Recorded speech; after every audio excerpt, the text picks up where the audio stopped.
SOS Méditerranée, c'est une association maritime et humanitaire qui a été créée à la base pour répondre à l'urgence en Méditerranée centrale. On a vraiment 3 missions principales. La première, c'est de porter secours à des gens en détresse en Méditerranée centrale. La deuxième, c'est de pouvoir leur apporter une sorte de protection et des soins médicaux et psychologiques à bord du bateau.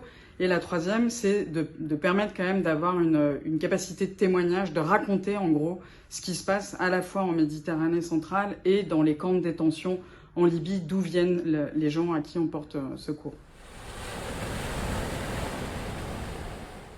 Alors, c'est une obligation légale, en fait, de porter secours aux personnes en détresse en mer. Donc, c'est une obligation qui s'applique à tout le monde, que ce soit des navires d'organisations non gouvernementales ou des navires commerciaux ou même les États.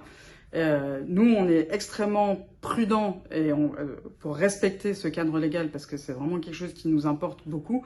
Et du coup, les transporteurs maritimes commerciaux ont un rôle à jouer. Donc, c'est-à-dire que s'ils observent, s'ils voient eux-mêmes une embarcation en détresse, il va falloir qu'ils leur portent secours. Ou alors, il va falloir qu'ils relaient les appels de détresse quand appel de détresse il y a. Donc c'est pour ça que c'est important qu'on puisse travailler ensemble, parce qu'on est tous des acteurs dans la même zone, qui est une zone finalement assez petite.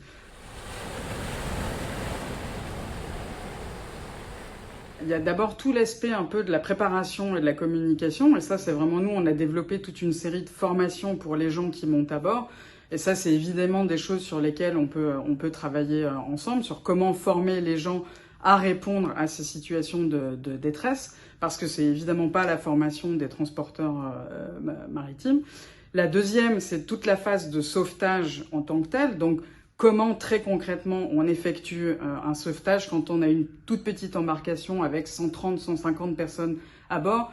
On sait ce qu'il faut prendre comme matériel, comment il faut opérer exactement pour que ce soit le plus sûr possible, et pour l'équipe et pour les personnes à qui on porte secours. Et puis ensuite, il y a toute la phase à la fois de communication avec les autorités maritimes, parce que nous, on est toujours en contact avec toutes les autorités maritimes de la zone, et comment on effectue le débarquement de ces gens dans le port sûr le plus proche du lieu de sauvetage. Parce que le sauvetage ne se termine que quand les gens ont été débarqués dans un port sûr. Donc c'est un peu sur ces 3 parties-là qu'on peut évidemment discuter, former et essayer de travailler en commun pour que, au final, les équipes des bateaux commerciaux et des bateaux des ONG soient en sécurité et qu'on puisse en même temps porter secours aux personnes qui en ont besoin. Alors déjà, il faut informer immédiatement les autorités maritimes de ce qui est en train de se passer. Nous, ça c'est quelque chose qu'on fait systématiquement, toujours informer toutes les autorités maritimes de la zone. Et ensuite, il faut d'abord rassurer les gens si c'est possible, essayer de rassurer les gens parce qu'il y a eu pas mal de bateaux qui se sont retournés au moment de la phase d'approche parce que les gens ont peur.